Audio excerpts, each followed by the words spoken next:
ಮತ್ತೊಮ್ಮೆ ಹೇಳಿದೆ, ಇದು ಯಾರು ವಿಶ್ವ ಒಕ್ಕಲಿಗ ಸಂಸ್ಥಾನ, ವಿಶ್ವ ಒಕ್ಕಲಿಗ ಮಹಾಸಂಸ್ಥಾನದ ಸ್ವಾಮೀಜಿಗಳು ಹೇಳಿದ್ದು. ಒಕ್ಕಲಿಗ ಸ್ವಾಮೀಜಿನೇ, ಆದರೆ ಆದಿಚುಂಚನಗಿರಿ ಮಠದ ಸ್ವಾಮೀಜಿಗಳಲ್ಲ ಹೇಳಿದ್ದು. ಅದನ್ನು ಕ್ಲಾರಿಟಿ ನಿಮ್ಗೆ ಕೊಡ್ತಾ ಇದ್ದೀನಿ. ಆದರೆ ಆ ಸ್ವಾಮೀಜಿಗಳು ಹೇಳಿದಾಗ ಸಿದ್ದರಾಮಯ್ಯನವರ ಬಾಡಿ ಲ್ಯಾಂಗ್ವೇಜ್ ಇತ್ತಲ್ಲ, ಭಾಳ ಅದ್ಭುತವಾಗಿತ್ತು. ಒಂಥರ ಸ್ವಾಮೀಜಿಗಳು ಹೇಳ್ತಾ ಇದ್ದಾರೆ ಅಂತ.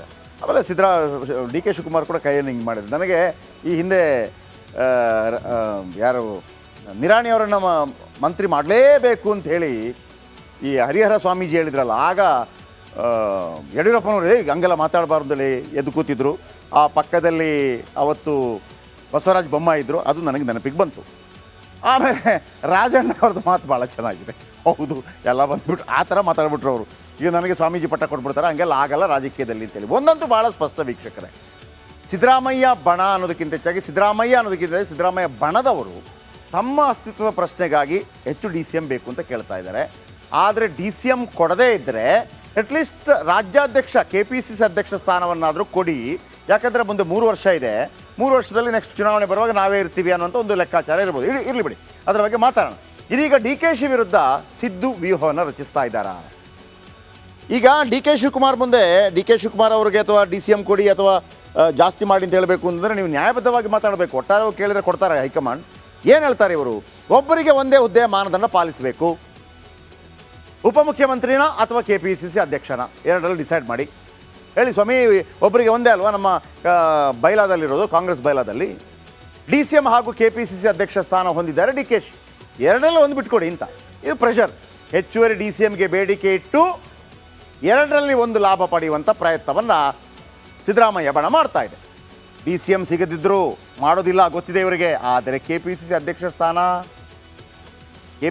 ಸ್ಥಾನ ಸಿದ್ದರಾಮಯ್ಯ ಬಣಕ್ಕೆ KPCC ಅಧ್ಯಕ್ಷ ಸ್ಥಾನದ ಲೆಕ್ಕಾಚಾರ.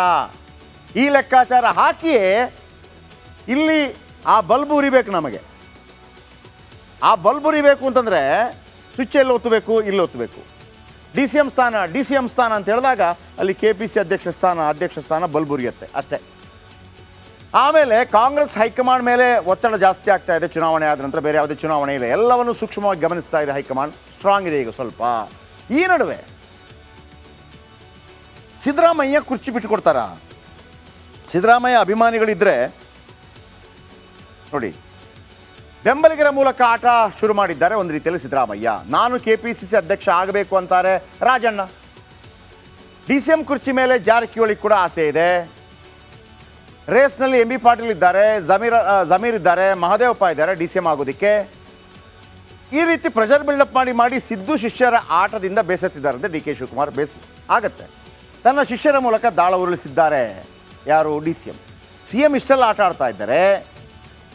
CM ಆಟ ಆಡ್ತಾ ಇದ್ದಾರೆ ಅಂತಲ್ಲ, ಅವರು ಸುತ್ತಮುತ್ತ ಇದ್ದವರು ಸಿದ್ದರಾಮಯ್ಯನವರೇ ನೀವು ಹೋದ ನಂತರ ನಮಗೇನು ಅಂತ ಕೇಳ್ತಾರೆ. ಆಯ್ತಪ್ಪ, ಏನೋ ಮಾಡ್ಕೊಳ್ಳಿ. ಸ್ವಲ್ಪ ಗ್ರೀನ್ ಸಿಗ್ನಲ್, ಬಾಯಲ್ಲಿ ಹೇಳಿರೋದಿಲ್ಲ, ಒಂದು ರೀತಿಯಲ್ಲಿ ಗ್ರೀನ್ ಸಿಗ್ನಲ್ ನಡೆಯುತ್ತೆ. ಅವರಷ್ಟು ಆಟ ಆಡೋ ಇವ್ರು ಬಿಡ್ತಾರಾ? DCM ಆದವರೇ ಉಪಚುನಾವಣೆ ಗೆಲ್ಲಿಸಲೇ ಆಗಿದ್ರೆ ಹೌದಾ? ನಿಮ್ಮನ್ನೆಲ್ಲ DCM ಮಾಡಬೇಕಾ? ಯಾರನ್ನ? ಸತೀಶ್ ಜಾರಕಿಹೊಳಿ ಮಾಡಬೇಕಾ? ಯಾರು? ರಾಜಣ್ಣ ಮಾಡಬೇಕಾ? ಇನ್ಯಾರು? ಜಮೀರ್ ಅಹಮದ್ ಖಾನ್ ಮಾಡಬೇಕಾ? MB ಪಾಟೀಲ್ ಮಾಡಬೇಕಾ? ಮಹದೇವಪ್ಪ ಮಾಡಬೇಕಾ? 3 ಉಪಚುನಾವಣೆ ಇದೆಯಲ್ಲ, ಗೆಲ್ಲಿಸಿ, ನೀವು ಮಾಡ್ಕೊಳ್ಳಿ. ಇದನ್ನು ಹೇಳಿದ್ಯಾರು?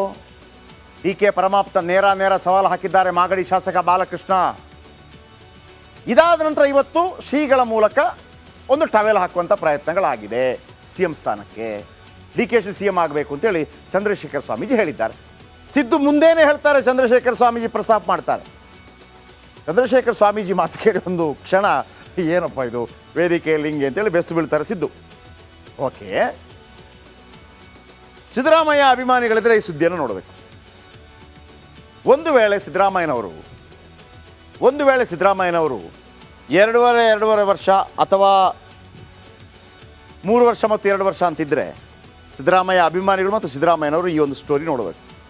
ಒಂದು ದಾಖಲೆ ಬರೆಯುವಂಥ ಅವಕಾಶ ಸಿದ್ದರಾಮಯ್ಯನವರಿಗಿದೆ. ಏನದು? ದೇವರಾಜ ಅರಸು ದಾಖಲೆ ಮೇಲೆ ಮುಖ್ಯಮಂತ್ರಿಗಳ ಒಂದು ಕಣ್ಣಿದೆ ಅಂತ. ಮುಖ್ಯಮಂತ್ರಿಗಳ ಕಣ್ಣಿದೆ ಅಂತಲ್ಲ, ಒಂದು ಅವಕಾಶ ಇದೆ ಆ ದಾಖಲೆಯನ್ನು ಮುರಿಯೋದಕ್ಕೆ. ಅಂದರೆ ಇಲ್ಲಿ ತನಕ ಕರ್ನಾಟಕವನ್ನು ಅತಿ ಹೆಚ್ಚು ದಿನ ಆಳಿದಂಥ ಯಾವುದಾದ್ರೂ ಮುಖ್ಯಮಂತ್ರಿ ಇದ್ದರೆ ಅದು ದೇವರಾಜ ಅರಸು.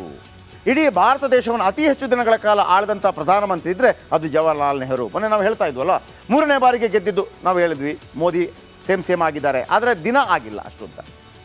ಸಿದ್ದು ಅವರಿಗೆ ಅತ್ಯಧಿಕ ದಿನ ಕರ್ನಾಟಕ ಆಳಿದ ದಾಖಲೆ ಬೇಕು ಅಂತಂದರೆ ಸಿದ್ದರಾಮಯ್ಯನವರು ಇಷ್ಟು ದಿನ ಆಡಳಿತ ಮಾಡಲೇಬೇಕು. ಎಷ್ಟು ದಿನ ಹೇಳ್ತೀನಿ, ದೊಡ್ಡ ಅಂತರ ಏನಿಲ್ಲ, ಹೇಳ್ತೀನಿ. ದೇವರಾಜ್ ಅರಸು ದಾಖಲೆ ಮುರಿಯೋದು ಸದ್ಯದ ಗುರಿಯಾಗಲಿ ಅಂತ ಅವರ ಅಭಿಮಾನಿಗಳು ಬಯಸ್ತಾ ಇದ್ದಾರೆ. 2009 ಎಲ್ಲಿ ತನಕ ಇರಬೇಕು ಇವರು, ಎಲ್ಲಿ ತನಕ ಮುಖ್ಯಮಂತ್ರಿ ಆಗಿರಬೇಕು? ದೇವರಾಜ್ ಅರಸು ದಾಖಲೆ ಮುರಿಬೇಕು ಅಂತಂದರೆ ಜನವರಿ 9, 2026ರವರೆಗೆ ಇವರು ಮುಖ್ಯಮಂತ್ರಿ ಆಗಿದ್ದರೆ ಕರ್ನಾಟಕದಲ್ಲಿ ಹೊಸ ದಾಖಲೆ ಸೃಷ್ಟಿಯಾಗತ್ತೆ. ಅರಸು ಅವರಿಗಿಂತ ಹೆಚ್ಚು ಅವಧಿಗೆ ಮುಖ್ಯಮಂತ್ರಿ ಆಗಲಿದ್ದಾರೆ ಸಿದ್ದರಾಮಯ್ಯ. ಆದರೆ 5 ವರ್ಷ ಅಂತಂದರೆ ಎಷ್ಟು ತಿಂಗಳು? 60 ತಿಂಗಳು. 50-50 ಅಂದರೆ ಎಷ್ಟು ತಿಂಗಳು? 30 ತಿಂಗಳು. 30 ತಿಂಗಳಾದ ನಂತರ ಬಿಟ್ಕೊಡ್ಬೇಕಲ್ವಾ? ನೋ.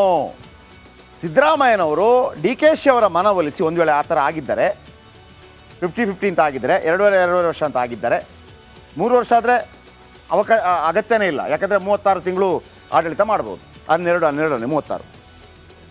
50-50 2.5 ವರ್ಷ ಅಂತ ನಿಗದಿಯಾಗಿದ್ದರೆ 30 ತಿಂಗಳಲ್ಲಿ ಬಿಟ್ಟುಕೊಡಬೇಕಾಗತ್ತೆ. ಆದರೆ ಸಿದ್ದರಾಮಯ್ಯನವರು DKC ಅವರ ಮನವೊಲಿಸಿ ಇನ್ನೂ 3 ತಿಂಗಳು ಜಾಸ್ತಿ ಆಡಳಿತ ಮಾಡಿದರೆ ಅರಸು ದಾಖಲೆಯನ್ನು ಮುರಿತಾರೆ. ಆ ಮೂಲಕ ಕರ್ನಾಟಕವನ್ನು ಆಳಿದ, ಅತಿ ಹೆಚ್ಚು ದಿನಗಳ ಕಾಲ ಆಳಿದಂತಹ ಹೊಸ ಖ್ಯಾತಿ ಸಿದ್ದರಾಮಯ್ಯನವ್ರಿಗೆ ಬರುತ್ತೆ. ಇದು ಬಹುಶಃ ಯಾರಿಗೂ ಗೊತ್ತಿಲ್ಲದ ವಿಚಾರ. ಈ ದಾಖಲೆ ಬರೆದು CM ಸ್ಥಾನ ಬಿಟ್ಟು ಕೊಡ್ತಾರ ಸಿದ್ದರಾಮಯ್ಯ. ಒಂದು ವೇಳೆ ಅದು ಇದ್ದರೆ 33 ತಿಂಗಳ ಅಧಿಕಾರಾವಧಿ ಮುಗಿಸಿ ಕೆಳಗಿಳಿತಾರ ಸಿದ್ದು. ಮುಖ್ಯಮಂತ್ರಿ ಗಾದಿ ಮೇಲೆ ಕಣ್ಣಿಟ್ಟು ಕುಳಿತಿದ್ದಾರೆ DKC. 50-50 ಅವಧಿಗೂ ಸಿದ್ದು ದಾಖಲೆಗೂ ಭಾರಿ ನಂಟಿದೆ. ನೀವು 2.5 ವರ್ಷ ಅಂತಂದರೆ 30 ತಿಂಗಳು, 3 ವರ್ಷ ಅಂತಂದರೆ 36 ತಿಂಗಳು, 5 ವರ್ಷದಲ್ಲಿ 60 ತಿಂಗಳು ಬರುತ್ತೆ. 30 ತಿಂಗಳು 2.5 ವರ್ಷ. ಒಂದು ವೇಳೆ ಆ ಥರ ಆಗಿದ್ದರೆ ಸಿದ್ದರಾಮಯ್ಯನವರೇ ಇನ್ನೊಂದು 3 ತಿಂಗಳು ನೀವು ಎಕ್ಸ್ಟ್ರಾ ಆಡಳಿತ ಮಾಡಿಬಿಟ್ರೆ ನೀವು ಕರ್ನಾಟಕದಲ್ಲಿ ಒಂದು ದೊಡ್ಡ ದಾಖಲೆ ಬರೀತೀರಿ. ಕೇವಲ 50 ಅವಧಿಗಿಂತ 2-3 ತಿಂಗಳು ಜಾಸ್ತಿ ಆಡಳಿತ ಮಾಡಬೇಕಷ್ಟೆ. 50ಕ್ಕಿಂತ 2-3 ತಿಂಗಳು ಹೆಚ್ಚು ಆಳಿದರೆ ಅರಸು ದಾಖಲೆ ಬ್ರೇಕ್ ಆಗತ್ತೆ. 2 ತಿಂಗಳು ಹೆಚ್ಚುವರಿ ಅವಧಿ CM ಆಗಿದ್ದರೆ ಅದು ಸಿಗಬಹುದು ಅಂತ ನನಗೆ ಅನಿಸ್ತಾ ಇದೆ. ನೀವು ಕೇಳಿದರೆ ಒಂದು ವೇಳೆ ಆ ಥರ ಆಗಿದ್ದರೆ, ಹಾಗಿದ್ದರೆ 50-50 ಅವಧಿ ಪೂರೈಸಿ ಮುಖ್ಯಮಂತ್ರಿ ಗಾದಿ ಬಿಡ್ತಾರಾ, ಅಥವಾ ಇನ್ನೂ 3 ತಿಂಗಳು ಆಡಳಿತ ನಡೆಸಿ ದಾಖಲೆ ಬರೀತಾರಾ, ಅಥವಾ 5 ವರ್ಷ ನಾನೇ ಮುಖ್ಯಮಂತ್ರಿ ಆಗಿರ್ತೇನೆ, ಶಾಸಕರು ಹೇಳ್ದಂಗೆ ಆಗಿರ್ತೇನೆ ಅನ್ನೋದು ಆಗತ್ತಾ? ಮುಂದಿನ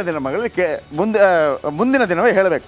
ನೋಡಿ, ಒಂದು ಡಾಟಾ ಕೊಟ್ಟು ಬಿಡ್ತೀನಿ ಸಿದ್ದರಾಮಯ್ಯನವರ ಅಭಿಮಾನಿಗಳಿಗೆ, ಕಾಂಗ್ರೆಸ್ ಅಭಿಮಾನಿಗಳಿಗೆ ಬೇಕಿದ್ದರೆ. ಏನು, ಇಲ್ಲಿ ತನಕ ಸಿದ್ದರಾಮಯ್ಯ ಎಷ್ಟು ದಿನ ಆಳಿದ್ದಾರೆ? ಇವತ್ತಿನ ಮಟ್ಟಿಗೆ, ಇವತ್ತಿನ ದಿನ ತನಕ ಸಿದ್ದರಾಮಯ್ಯನವರು ರಾಜ್ಯವನ್ನು ಆಳಿದ್ದಾರೆ. ಎಷ್ಟು ದಿನ? 2229 ದಿನ. 2229 ದಿನ. ದೇವರಾಜ ಅರಸು ಅವರು, ದೇವರಾಜ ಅರಸು 2794 ದಿನ. ಎಷ್ಟು ದಿವಸ ಬೇಕಿನ್ನು? ಒಂದು 400 ದಿವಸ ಬೇಕಿನ್ನು, 1 ವರ್ಷ ಅಷ್ಟೇ. ಅಷ್ಟು ಆಡಳಿತ ಮಾಡಬೇಕು. ರಾಮಕೃಷ್ಣ ಹೆಗಡೆ 2042 ದಿನ, ಅದನ್ನು ಬ್ರೇಕ್ ಮಾಡಿದ್ದಾರೆ. ಯಾರು? ಇನ್ನೊಂದು ನಿಜಲಿಂಗಪ್ಪ ಅವರ ದಾಖಲೆ ಕೂಡ ಬ್ರೇಕ್ ಆಗುತ್ತೆ. ನೀವು 3 ವರ್ಷ 2.5 ವರ್ಷ ಮತ್ತು 3 ತಿಂಗಳು ಆಡಳಿತ ಮಾಡಿದರೆ ಸಿದ್ದರಾಮಯ್ಯನವರೇ, ನೀವು ನಿಜಲಿಂಗಪ್ಪ ದಾಖಲೆ ಬ್ರೇಕ್ ಆಗುತ್ತೆ, ಅರಸು ದಾಖಲೆ ಬ್ರೇಕ್ ಆಗುತ್ತೆ. ನೀವು ಅತಿ ಹೆಚ್ಚು ದಿನಗಳ ಕಾಲ ಆಳದಂತಹ ಮುಖ್ಯಮಂತ್ರಿ ಆಗ್ತೀರಿ. ಇದು ಬಹುಶಃ ತುಂಬ ಸಿದ್ದು ಅಭಿಮಾನಿಗಳಿಗೆ ಭಾಳ ಖುಷಿ ಕೊಟ್ಟಿರ್ಬೋದು. 50-50 ಆಗಿ 2 ತಿಂಗಳು ಜಾಸ್ತಿ ಮಾಡಬೇಕು, ಅಥವಾ 3 ವರ್ಷ ಮತ್ತು 2 ವರ್ಷ ಆದರೆ ಪ್ರಾಬ್ಲಮೇ ಇಲ್ಲ, ಮತ್ತೂ ಜಾಸ್ತಿ ಆಗಿಬಿಡುತ್ತೆ, ಮತ್ತು 3 ತಿಂಗಳು ಜಾಸ್ತಿ ಆಗಿಬಿಡುತ್ತೆ. ನೋಡೋಣ ಏನಾಗುತ್ತೆ ಅಂತೇಳಿ.